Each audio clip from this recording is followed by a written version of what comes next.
AICC कोषाध्यक्ष पवन बंसल का जयपुर दौरा। कांग्रेस के राष्ट्रीय कोषाध्यक्ष जयपुर एयरपोर्ट पहुंचे।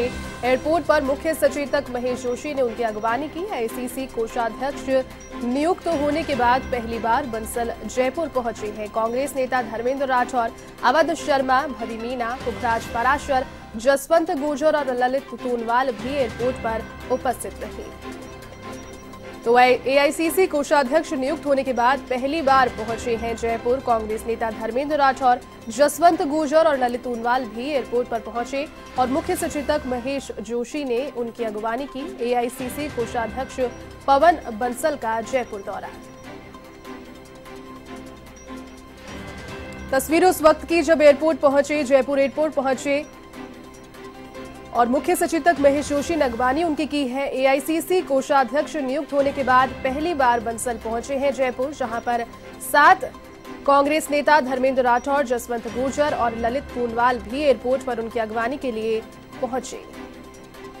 अधिक अपडेट के साथ सहयोगी दिनेश कसाना इस वक्त फोन लाइन पर जुड़ गए हैं। दिनेश, देखिए, एआईसीसी कोषाध्यक्ष नियुक्त होने के बाद पहली बार पहुंचे हैं जयपुर और फिलहाल स्वागत की तस्वीरें भी सामने आ रही है। अगवानी करने मुख्य सचेतक महेश जोशी पहुंचे, क्या कारण फिलहाल जयपुर दौरे का? दिनेश, देखिए, पवन बंसल एआईसीसी के कोषाध्यक्ष हैं और कोषाध्यक्ष बनने के बाद पवन बंसल पहली बार राजस्थान दौरे पर आए हैं। जयपुर एयरपोर्ट पर कुछ देर पहले वो पहुंचे हैं, तो मुख्य सचेतक महेश जोशी और कई कांग्रेस नेताओं ने उनकी अगवानी की है और उसके बाद वहां से खासाकोटी के लिए रवाना हो गए।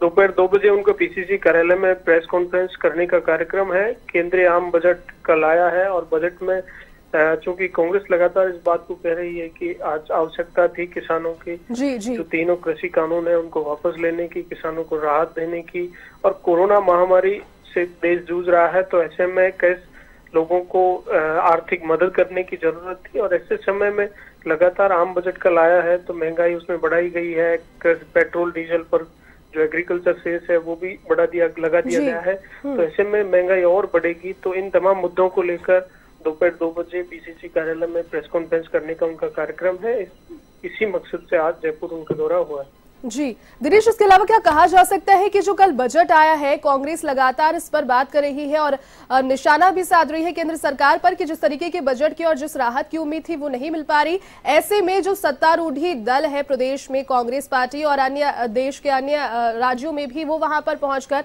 कोषाध्यक्षों के माध्यम से या फिर प्रतिनिधियों के माध्यम से ऐसी जनसभाएं करके या फिर प्रेस कॉन्फ्रेंस के माध्यम से उजागर कर सकती है खामियां। देखिए, ये पार्टी की स्ट्रेटेजी होती है, किस तरह से उनको विरोध करना है, किस तरह से विपक्ष की भूमिका निभानी है। आज देश को जरूरत थी बेरोजगारी मिटाने की, महंगाई कम करने की, किसानों को राहत देने की। कोरोना महामारी से जनता जूझ रही है तो उनको आर्थिक मदद की। आम बजट में बड़े प्रावधान किए गए हैं, लेकिन कांग्रेस का आरोप है कि निजीकरण को बढ़ावा दिया गया है। किसी तरह से प्रत्यक्ष किसी की मदद किसी भी वर्ग की नहीं की गई है। तो इन तमाम जो इश्यूज हैं, जो विपक्ष उचित समझता है आज विपक्ष की भूमिका के हिसाब से, उनको लेकर वो प्रेस कॉन्फ्रेंस आज जयपुर में करने वाले हैं। दिनेश, इसके अलावा जो प्रेस कॉन्फ्रेंस होगी जिसमें पवन बंसल सभी को बातचीत करेंगे, बताएंगे, क्या वो 3 प्रमुख पॉइंट्स रहेंगे? अगर बजट से जोड़कर देखें, क्या वो 3 बड़ी खामियां कांग्रेस को नजर आ रही है बजट में फिलहाल?